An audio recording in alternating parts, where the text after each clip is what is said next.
atah Adonai Eloheinu melech haolam shehakol nהיה b'dvaro.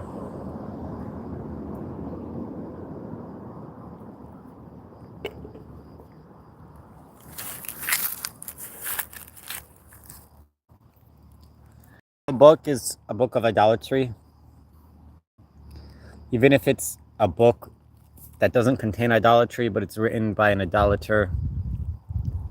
Even if an idolater were to write a Torah scroll, you have to burn the Torah scroll if it's written by an idolater.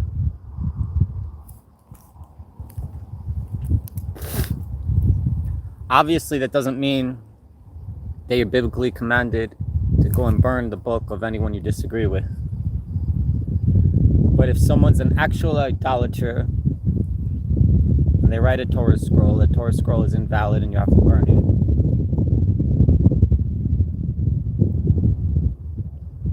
So I want to be careful talking about books that have at least been brandished with the name idolatry, even if it maybe wasn't a technical name, maybe it was in a way to keep us distance from them. But the books of Christianity have been called books of idolatry. You know? So I don't know how safe it is for a Jew to open up the New Testament and to read it. Again, it would have to do with if you believe the authors of the New Testament were idol worshippers or not. If you believe that the authors of the New Testament were worshipping idolatry, you can't read their books. If you don't believe they were worshipping idolatry, you can read their books. And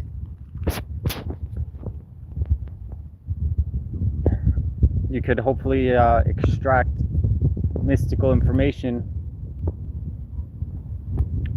or use what you know from the mystics, you know, to show how a book like the New Testament, whether or not the authors intended, contains a lot of ideas and concepts that you can relate to and relate to the Torah.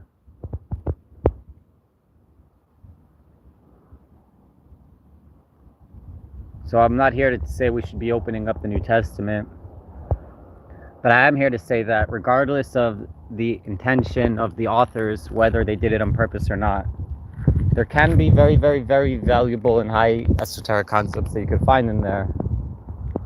Like Ariel Cohen-Laurel does on his YouTube channel, Facing Each Other, like others have done, trying to show the common ground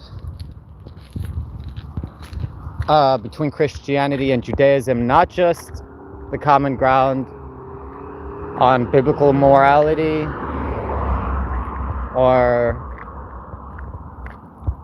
on certain biblical laws, but actually in the mystical and esoteric concepts.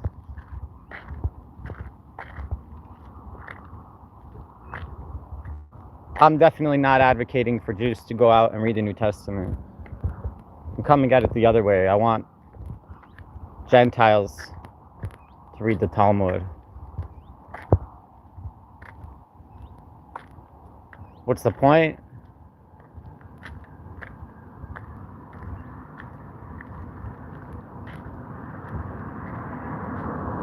I don't know, but I could tell you what's bothering me. What's bothering me is that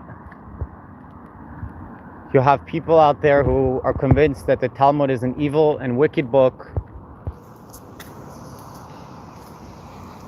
And you can rightfully say to me, well, that's what you think about the New Testament, so what's the difference? The difference is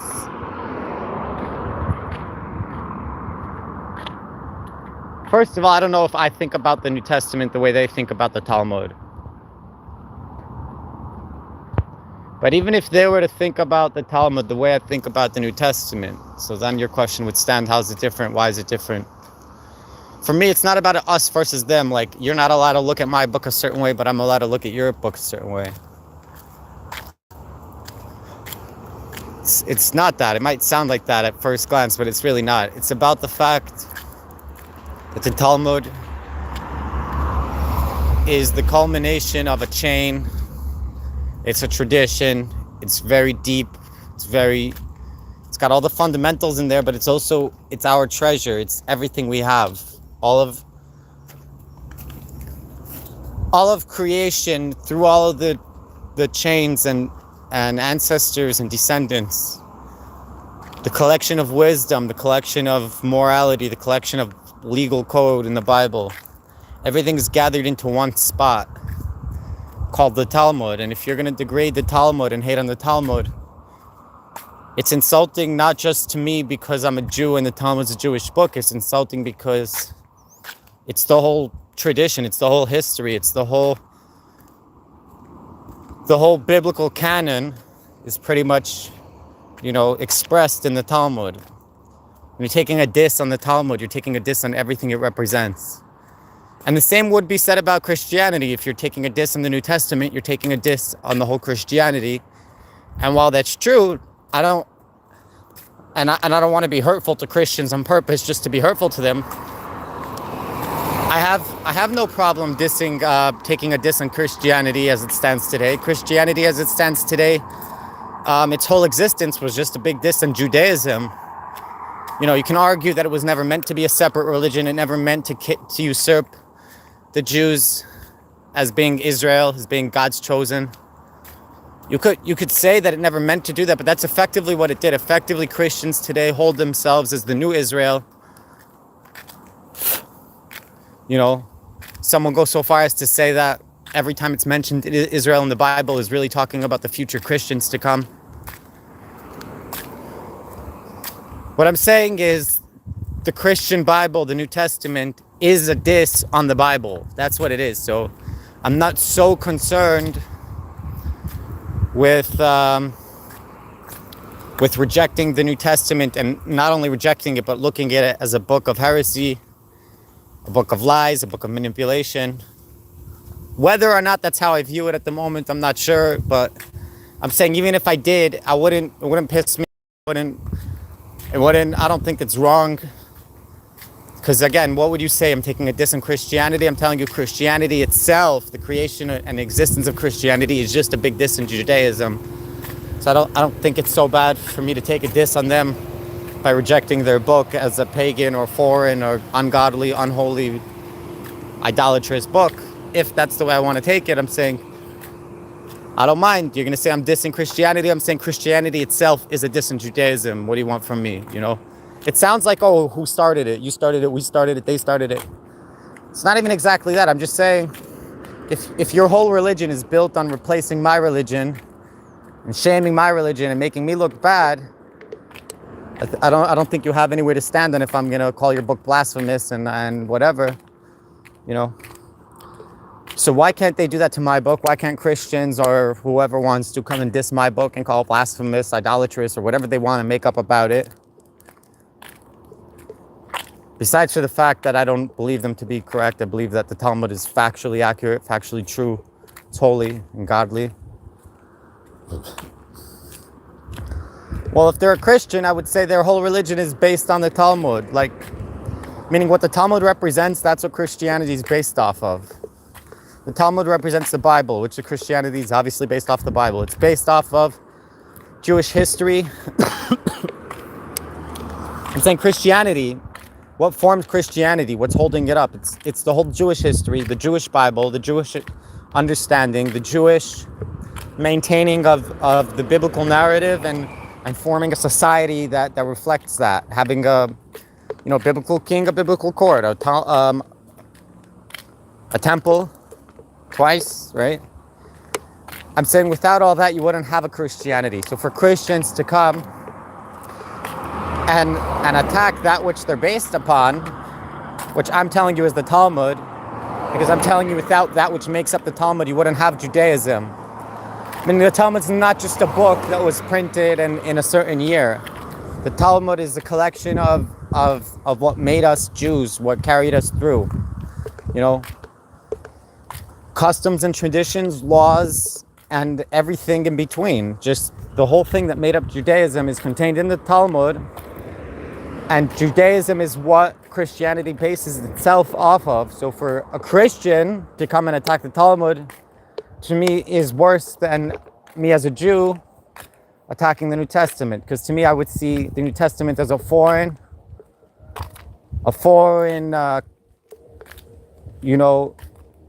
insertion, into, you get what I'm saying? Well, they can't tell me the Talmud is that. The Talmud didn't invent itself after Christianity was formed. The Talmud was a collection of all that made up Judaism, and maybe it was possibly printed after, the early Christian awakening, and there was already the beginning murmurs of a religion called Christianity.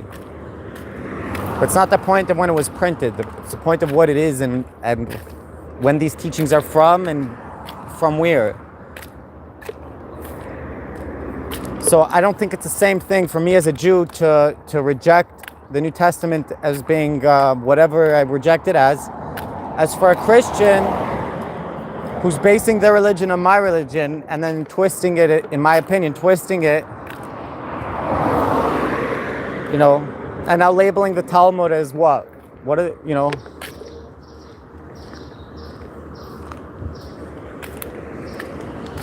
Anyways, I think there are a lot of Christians who are open to Talmud, and they're not against it just to be against it. And that's a good thing. That's a healthy, mature thing. We should all be open to people's books. Slightly different question if it's a book of idolatry, which is how I opened this video. If it's a book of idolatry, all conversation is off the table. You can't read a book of idolatry.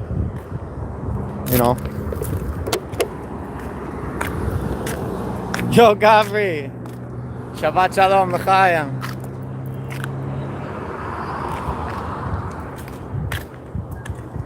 יש מוזיקה. אני אמצא את המוזיקה פה, איפה זה? אבל אני לא מבין, כי זה שכונה של חרדים.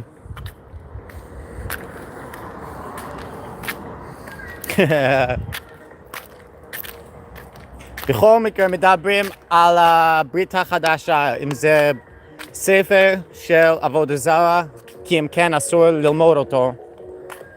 וככה הגויים חושבים על הגמרא שלנו, על התלמוד. הם חושבים שזה איזה ספר של עבודה זרה, משהו לא טוב. כאילו, אסור לקרוא את זה.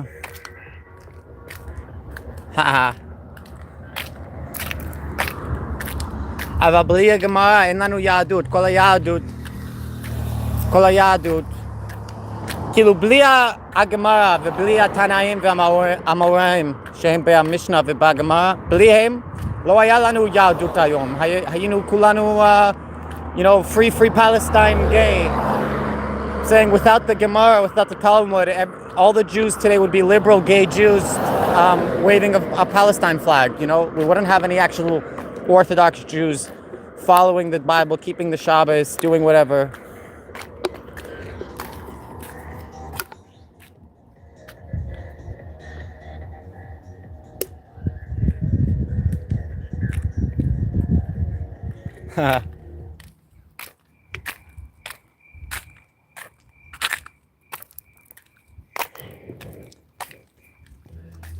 I'm not saying for certain that the New Testament is a book of idolatry. I'm not saying that. I'm saying that regardless of the intention of the author, there can be esoteric concepts in there. I'm not advocating for Jewish people to go out and study the New Testament, but I am advocating for a certain sense of acceptance of many people can hold on to truth or parts of the truth. And we should all strive for the truth. No one's perfect. You're not going to find a church that didn't persecute other people. And that's not the point. That's not the point. The point today is to find common ground, right? There's really no point in making people angry and blah, blah, blah. But it's important to remember that Christianity does not have the moral high ground.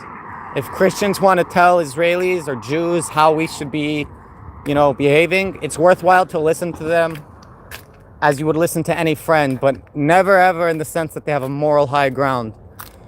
Anyone who thinks that the Western world has a moral high ground to explain to Israel how to, carry out its wars, how to deal with the Palestinian issue, if you can speak on a personal note, okay, but if you're talking as a Christian, this is what I believe, because this is what the New Testament teaches, this is what Jesus taught, turn the other cheek, whatever. I'm just saying you have zero moral high ground as a Christian. As a Christian, there's zero moral high ground. Because of the history of the church and the persecutions. And I don't think a lot of Westerners get that. I feel like they talk with authority on Israel, and they, have a lot of anger and hatred and blame on Israel,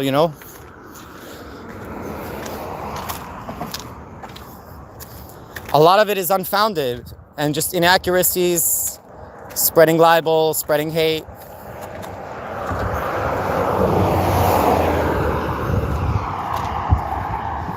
So I don't think it's so important to remind Christians that they come from people that killed my ancestors. I don't know if that's the most important thing in the world.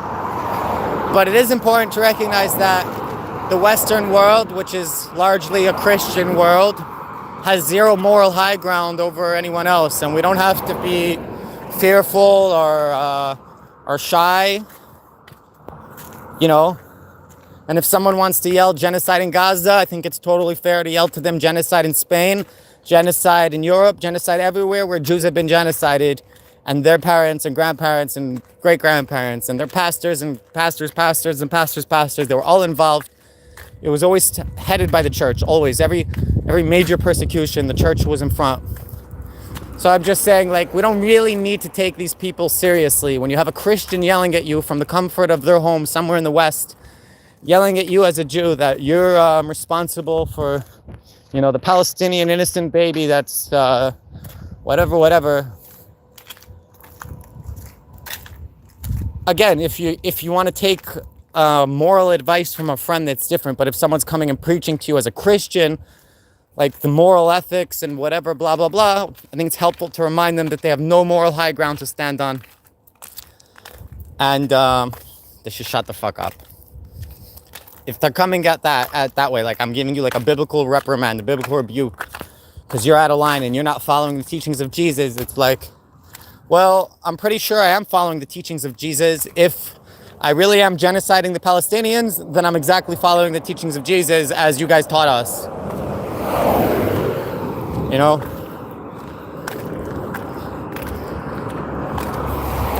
The misinformation war, I don't know if it's really a war to win or not to win. I don't know if people really want to be won over. You find people giving their testimony I was an anti-Israel, whatever, and now I'm pro-Israel. Or I used to be a very liberal, leftist, transsexual, whatever, and now I'm a conservative, right-wing, whatever. You find such stories.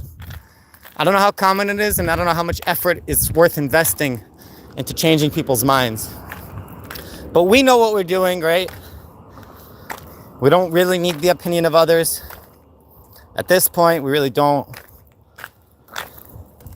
Israel is capable, it's strong. That's been proven and shown. Also, people are gonna hate us any which way you take it. Look at Charlie Kirk's murder. How can you come on to say that the CIA doesn't know what's up and the Mossad is involved? The Mossad killed Charlie Kirk because Charlie Kirk was about to go anti-Israel. He was starting to notice Israel, and he was starting to change the tide and turn against Israel. And the Mossad wanted to send a warning, so they shot him. It's ridiculous theory, but I'll point out a couple of things. First of all, is I said, how could the CIA not know? You're telling me that there's a group behind the scenes controlling things and taking some delusional college student, putting a chip in his brain, triggering it to get him to commit a murder, or brainwashing him or something, paying him. I don't know what your theory is. How does whichever intelligence agency you believe is behind this convince some guy and get some guy to kill who they want him to kill? I mean, people talk about this and people believe it. They think that the CIA is chipping people and they activate the switch and the person goes off and does some command. That's, to me, ridiculous. I don't get how that works. I can't tell you it's not true, it's not real. To me, it sounds definitely ridiculous and absurd. Insane even. But let me ask you this. If you really believe that there's an intelligence agency behind this college student killing Charlie Kirk, how do you not see the CIA? How do you come to the Mossad first? You don't think the CIA knows what the Mossad's up to and the Mossad knows what the CIA is up to? I'm saying, if you were to tell me the CIA has killed someone in Israel, I'm not saying it couldn't happen, but I'm telling you, in my opinion of the way things work and my knowledge of the way things work, that's not really possible unless the Mossad knows about it. Meaning they have home turf, they know everything that's going on in their country, they have all the NSA phone taps in their country. Do you get what I'm saying? Like, if anyone killed Charlie Kirk and you're telling me it wasn't the shooter himself, this college kid, he was not acting alone, there was an intelligence agency behind him, I'm saying either it's the Americans or whoever did it had the support of the Americans, or you're telling me the Israelis are so fucking smart they could infiltrate America without the Americans knowing on what's going on. Yeah, the Americans have no clue what's going on, but somehow Israel is able to infiltrate, put a chip in this guy's brain and get him to kill Charlie Kirk. You're retarded. In my opinion, my humble opinion, you're retarded. If you think that there's an intelligence agency behind this, and you don't think the American intelligence is behind it or involved with it, then you're retarded. I don't think intelligence agencies are behind this. I think it was just a random motherfucker who decided to kill Charlie Kirk because of what he's been taught in college, on social media, on the internet, on forums, right? But if you think there's an intelligence agency behind it, and for whatever reason is leading to think that, but you jump to Israel, like what the fuck? And then you jump to Israel and you think the CIA is not involved and had no prior knowledge or whatsoever. You think Israel independently found some motherfucker in college in the United States, put a chip in his brain and got him to kill Charlie Kirk. I'm saying, how does that not sound retarded? At least if you told me the Americans worked with them or the Americans did it, that makes more sense. But to say that the Israelis did it with the Americans having no knowledge, the Americans, they know what porn you're watching, they know what you texted your friend, they know what time you shit, what time your toilet flushed. Yeah, they know everything, but they don't know that the Mossad is working in their country putting chips in college students' brains. Really? I'm saying, what's your theory then? What's your theory of how the Israelis got to an American kid on American soil and on American college in an American house? Tell me, what's your theory? So yeah, thank you, John. I don't think it's retarded to think that intelligence is involved. I think it's wrong. I don't think the CIA was involved. I don't think the FBI was involved. I think it was just some random kid got access to a gun. It's not that hard. And he wanted to kill Charlie Kirk because of what he was taught in college. And if you see the reactions on the left, they're all celebrating. All of them wanted Charlie Kirk dead. So you have millions of people celebrating his death. A bunch of those people are armed or can get access to a weapon. And you think it's crazy that one of them acted alone and just shot Charlie Kirk? If they're all indoctrinated to hate Charlie Kirk and celebrate his death, yeah, that means they hate him and want him dead. They're celebrating his death. They want him dead.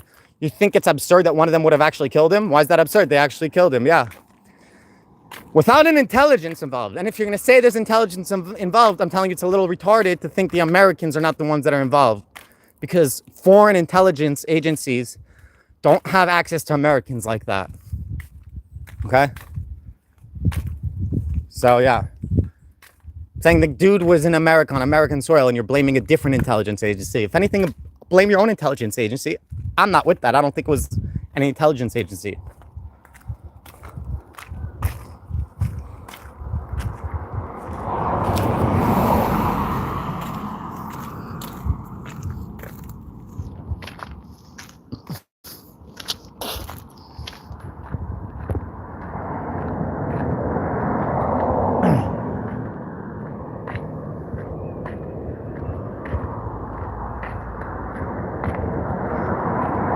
There's a power in an allegory. When you give an allegory, like an analogy, a moral, a story, right? It's not about the details in the story. It's about the concepts, right, that are contained. So to me, Christianity is like a big, it's a big allegory. And it's not so much about the details of this person or that person or what happened to them exactly, this or that. It's more about the wisdom that it can be contained in the stories.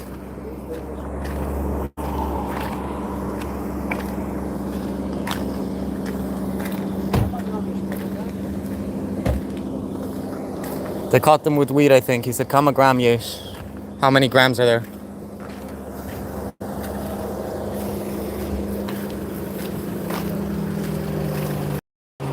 It could have been another drug and maybe not cannabis, but I don't know.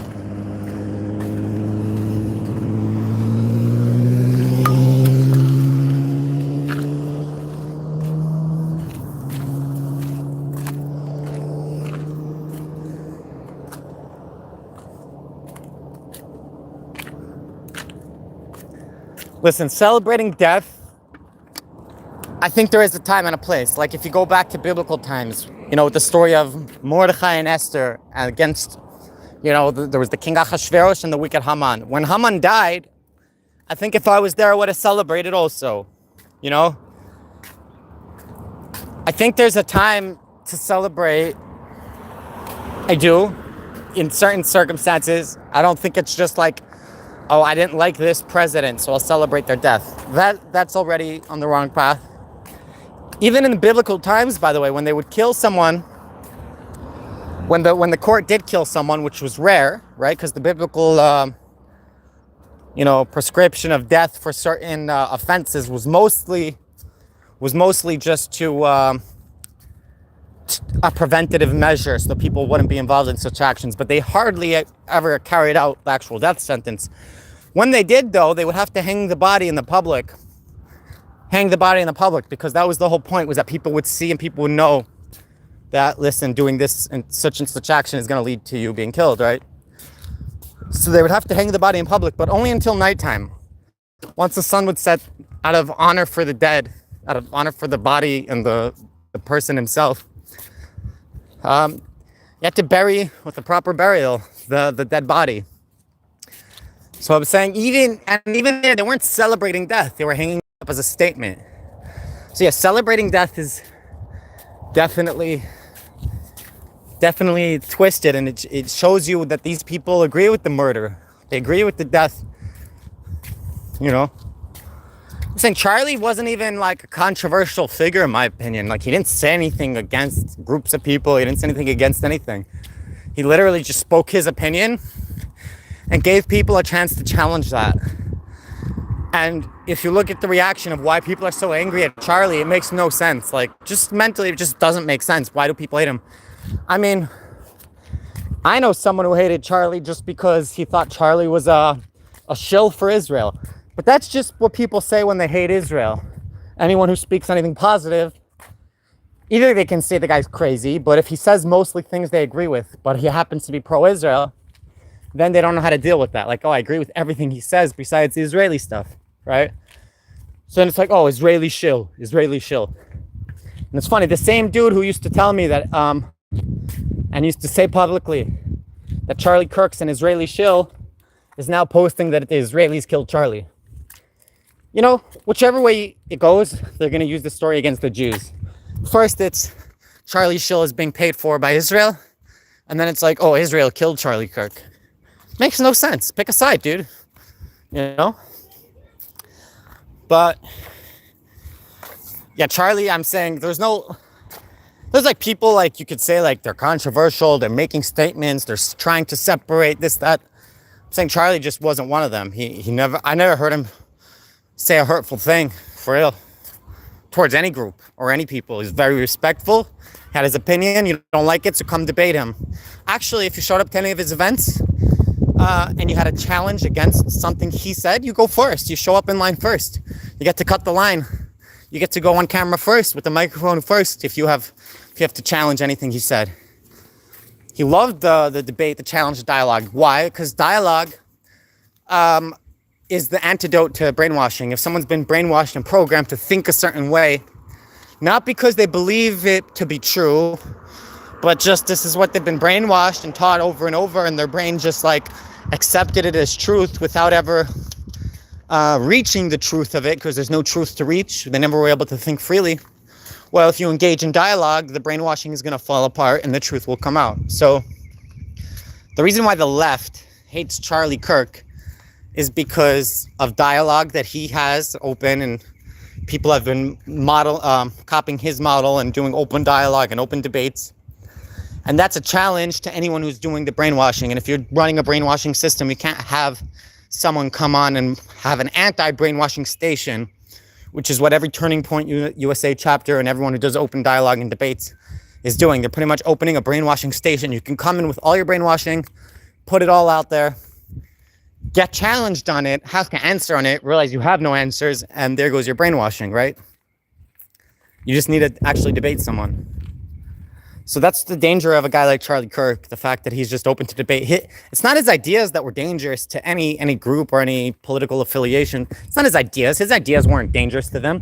What was dangerous to them is the fact that he was presenting a mechanism that was anti-brainwashing. Like, they had their whole system worked out with George Soros and co paying for it and all that. Like, how to make every college graduate a liberal. Like, I have this idea we should make every high school graduate armed and ready, trained in anti-terrorism, and trained in first aid, life-saving care. Their idea is something different. Their idea is take every college student and make them into a fascist, you know? Every college student should be a brainwashed, libtard, retard, whatever. And they were doing pretty good. I'm saying most college students for the last 20-something years come out left-hearted. And there's nothing you can do about that until Charlie Kirk came around and started going to college campuses and opening up forum and dialogue. And suddenly their brainwash goes poof. Like, yeah, a little bit of light dispels a lot of darkness. And that's the truth. So that's the danger of a guy like Charlie Kirk. It's not that he has bad ideas or ideas that angered the left. It was the fact that their brainwashing can't work if there's a guy like Charlie Kirk having open debates. And they didn't do anything by killing him, by the way, because Turning Point USA is not going to shut down. College debates are not going to shut down. People are going to take over. You know, I'm just saying, you know,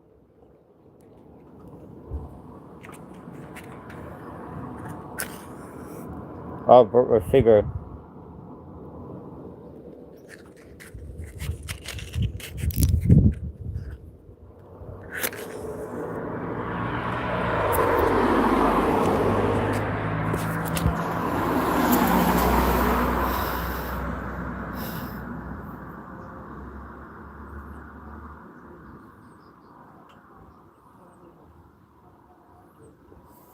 Cool. Hi, John.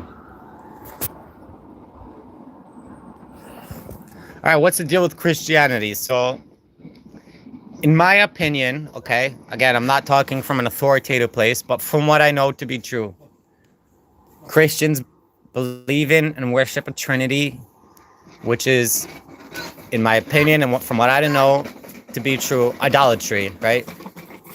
Because what do I know about God? Honestly, not much, but I know what he isn't. I know that God has no shape, God has no form, and God has no parts. There's no multiplicity. So when we're talking about God, there's not really anything we can say, but there's things we can say it's not. Yeah, so God is not multiplicity. If you're gonna say that God is the God and that's already idolatry. You're worshiping a foreign entity as your God and as your creator, but it's not your God and not your creator, because the God and the creator has no parts, has no divisibility, no multiplicity, has no parts, has no form, no shape. It can't be divided into this and that, right? So my major issue with Christianity is obviously the Trinity, because the Trinity is the Father, the Son, the Holy Ghost. God has parts, and one of those parts came down to earth in human form. So the fact that they claim that God has three parts, that's an issue. The fact that they claim God has a form, a physical form, like a body, that's an issue. Right? And by issue, I mean straight idolatry, like a major issue, the biggest issue. There's no issue greater than that. Why is that an issue? Because again, you have millions of people, Christians, worshiping and praying to an entity that's not God. It's not the creator of heaven and earth. The creator of heaven and earth, who sustains us in each and every moment, has no form, no shape, and has no parts. But they're worshiping and praying to some entity that has parts and that has form. It has a body. So that entity might not be real. Jesus, I'm saying, I'm not claiming that Jesus is a real entity that ever existed or that Jesus is God. I'm not saying that. I'm saying the opposite. It's an invented idea that they're praying to and worshiping. And to me, that's an issue. That's a problem. I can't just ignore it and pretend. I can't just like, I'm saying that's like the Jewish answer. The Jewish answer is, listen, yes, it's a problem, and a Jew would face the death penalty for doing what a Christian does, but Christians are not Jews, and they're allowed to. For them, it's not idolatry. That's the Jewish mainstream answer, that it's idolatry, but for them, it's okay because it's a lesser form of idolatry. Somehow, it's a lesser. Why is it a lesser form? Oh, because they believe in God. They just believe he has multiple parts. Shituf, it's called. Partnership. That God is partners with Jesus and partners with the Holy Ghost. Okay, it's not just that. They believe that God actually came down into human physical form. That's also heresy, you know? I don't know how anyone can make the claim that a goy, a Gentile, is allowed to believe in Christianity. No, you're not. It's straight up idolatry. Straight up idolatry. So I'm not coming here and accusing every Christian of being an idol worshiper and that they deserve to be put to death in a biblical court.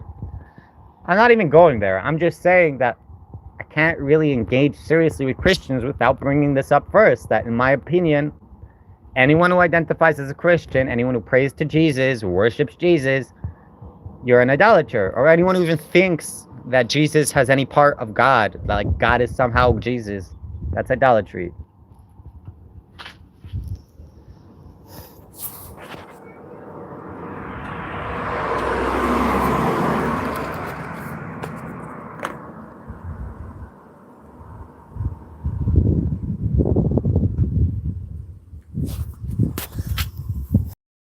I don't even know what I want from Christians. Like, do I just want them to give up Christianity? Like, I'm not asking a Christian to give up their whole life and everything that they think they know about Christianity, about the Bible. I'm not. About God. I think that they were given a parable, a story that contains moral, ethics, even mystical elements. And I want them to hold on to those mystical elements, that moral clarity, and those ethical truths. But to give up the parable, right? If I want to teach you not to steal, and I tell you a story about a lion and a giraffe, and one of them was trying to steal and learned properly not to steal. Okay, is the point the lion and the giraffe, or is the point not to steal? The point is not to steal. So if you now know not to steal, it's not so important that you remember the story of the lion and the giraffe. Now that you got the moral of the story, you can drop the story because it wasn't real. In my opinion, that's Christianity. Christianity may have certain blessings and gifts to give to humanity. Right? They have.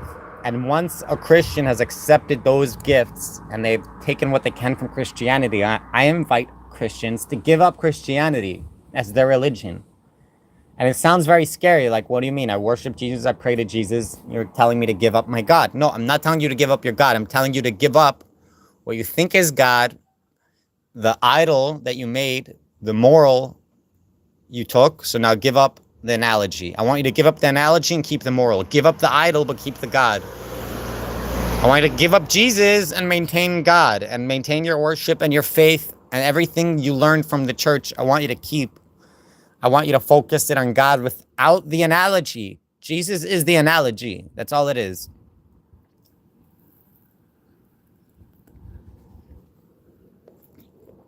I think you can go pretty deep. Like, I mentioned this before, but there was a Hasidic rabbi who said about his friend, who was also a Hasidic rabbi, like, he is the Yod He and Vav He, which is God, the name of God, walking around with the streimel and a bekesh, the fur hat and the long coat. What was he trying to say? He was trying to say that this guy right here in front of me, I can see this Hasidic leader, my other Hasidic leader friend, is an exemplary, or whatever the word is, exemplifying or whatever, the revelation of God, Meaning I can look at him and I can see that there is nothing besides God, and that he has this person in front of me is not acting with any free will or free agency, but he's just revealing the essence of God in his every action. I think that's what he meant. And you could say that probably about anything, right? You could point to a tree and you could say that is the Yud Hey and Vav Hey, God, in the clothing of a tree. And I don't think that's heresy. I don't. I think everything is God and godly, and there's no parts to anything. And in truth, everything is God. I believe that. So I think you could say that about a tree. You could say that about a rabbi. It's a little harder about a rabbi because a rabbi has free will. But if he's not using his free will for bad, he's only going towards God, you can say he's more or less just a revelation of godliness.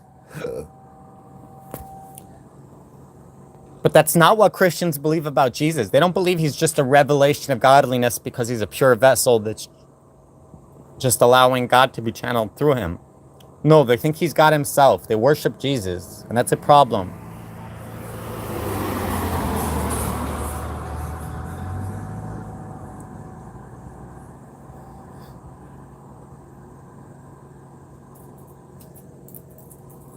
Anyway, what's the solution to all this? I don't know. First of all, being real and being honest, truthful, obviously, you can't get anywhere without that. Second would be to look at the text. I'm not really so into looking at the Christian text. It might even be an issue if you believe that they were idolaters, the people who wrote it.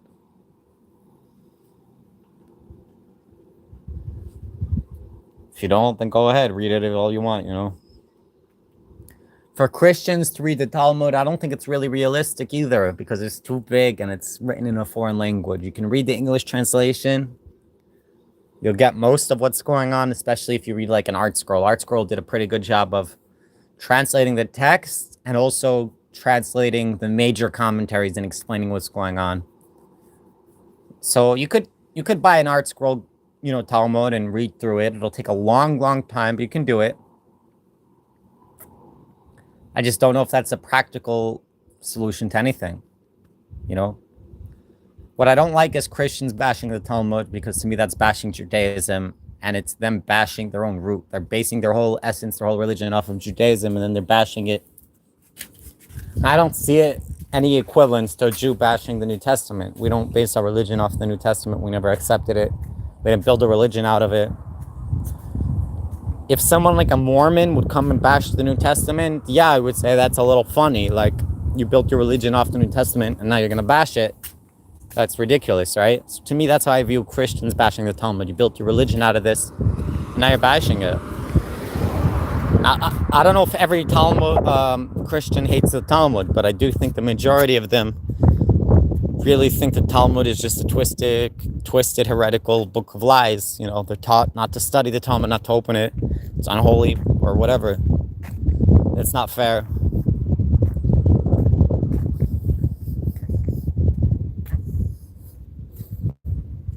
Also, just like general Jew hatred, like thinking like Jews are corrupt and went against God. Yeah, that's true. We are corrupt and went against God. That's evidenced all over the Bible itself. But God never gave up on us. God never rejected us. And who are you guys as mortals, as human beings, to come and play God and decide that we're no longer chosen, we're no longer special, we're no longer anything because we're doing a few things wrong? That goes back to what I was talking about before. The Christians have no moral high ground. Like, even if God were to give up the Jews, which he promised he wouldn't, but even if he would give up the Jews, you think he would ever for a second take you guys instead? You Christians? I'm serious. Now, I'm not trying to go on a Christian bashing rant. I'm just saying the worst criminals, at least the worst people against the Jews and against each other and against the world, I'm saying they were Christians. The worst people in the world were always Christians. So you think that God would reject his people just to take the Christians? I'm saying murderers and rapists and pedophiles. That's what you think God gave us up to take you guys. It's a little ridiculous. It's a little ridiculous and insane, this whole replacement theology. Saying that every time it says Israel in the Bible, it's really referring to the future Christians. Which future Christians? Hope of the fucking Inquisition?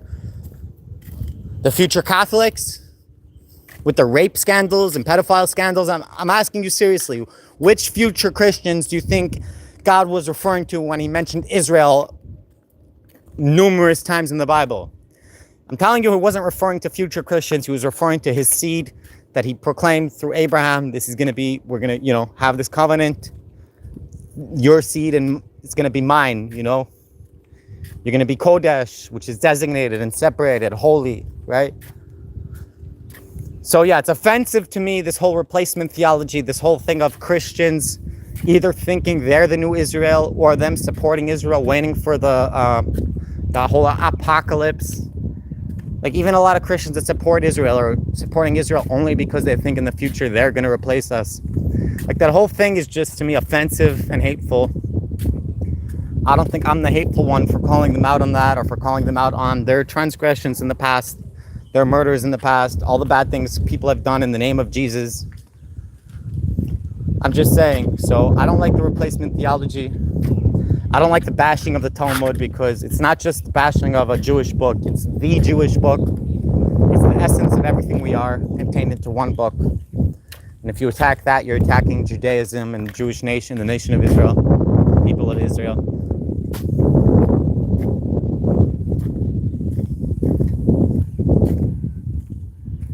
And I'm also just against this anti-Israel sentiment. Like, I don't believe that a neutral person would blame Israel for Charlie Kirk's assassination. I believe you can only blame Israel for Charlie Kirk's assassination if you already hate Israel and you're looking for an excuse to hate Israel even more. Then you can convince yourself that Israel killed Charlie Kirk. I don't believe a neutral person can convince themselves of such a thing. It's not something that makes sense. It's something that if you already hate Israel and you're looking for someone to blame, you can blame Israel. I don't think a normal person would just blame Israel for killing Charlie Kirk.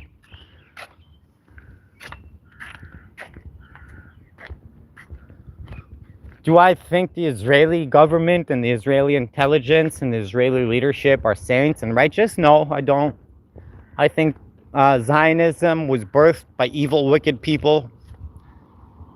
I think it was the hand of God, and you can't deny that.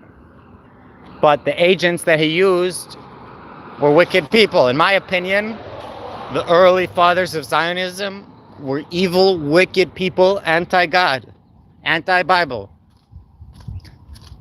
Today, I don't know what to tell you about the leaders. I'll tell you that at the end of the day, they're Jewish. They must have some moral pull. They must have some godly pull.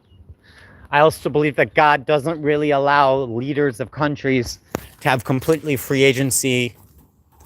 Once you're in that position of power, you don't have free will to do whatever you want. God is controlling you. The heart of the king is in God's hand, or something like that, like water being conducted or whatever. There's a verse like that from King Solomon. Pretty much telling you, first of all, even though everyone has free will, my free will can't really affect yours. Even if I have free will to come and take out a gun and shoot you, at the end of the day, God has the final say, right? He might jam my gun. He might kill me on the way. He might have a cop arrest me and find the gun. I don't know. But I'm just saying God has his ways, and my free will can't affect your free will. If you're destined to live, I will not be able to kill you. That's what I believe, okay? But even beyond that, once you get to the level of being a king of a country, a ruler of a nation with an army and all that, your free will is limited even more. You have less free will because God is using you for his own plans.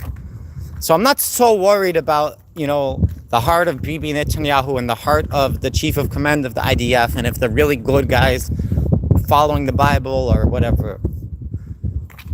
Because, first of all, I don't think they're entirely wicked. Like, I think the early fathers of Zionism were much more wicked. They hated God. They hated Judaism, in my opinion, from what I know. I don't think Bibi is necessarily like that, and I don't think the leaders of the IDF are like that, and the leaders of the Mossad are like that. You might find some leftist in control of the Mossad and the Shin Bet, the internal Israeli intelligence, It could be that the guy leading it is a leftist, anti-God, anti-Bible. It could be. But I'm telling you, even if that was the case, it doesn't concern me so much, because at the end of the day, God's in control, and God is not going to let them do anything that's damaging unless that was decreed by God, right?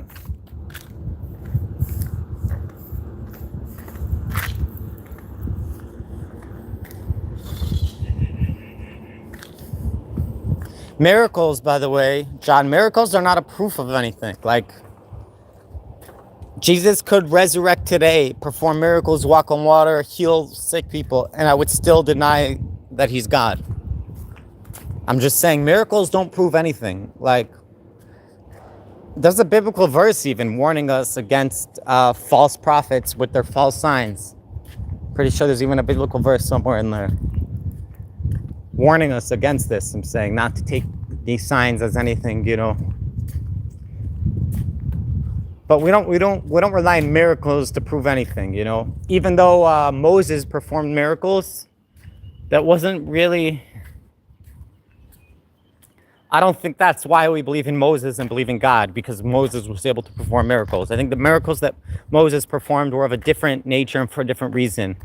It was to show the world and show the Pharaoh that all the black magic of the world, which Egypt was the highest in the sorcery and the black magic and all that, to show them that they have no match, they are no match against God, you know. I don't think it was to prove that Moses was the messenger of God. In fact, to prove that Moses was the messenger of God, he had a sign that he gave to the elders of Israel.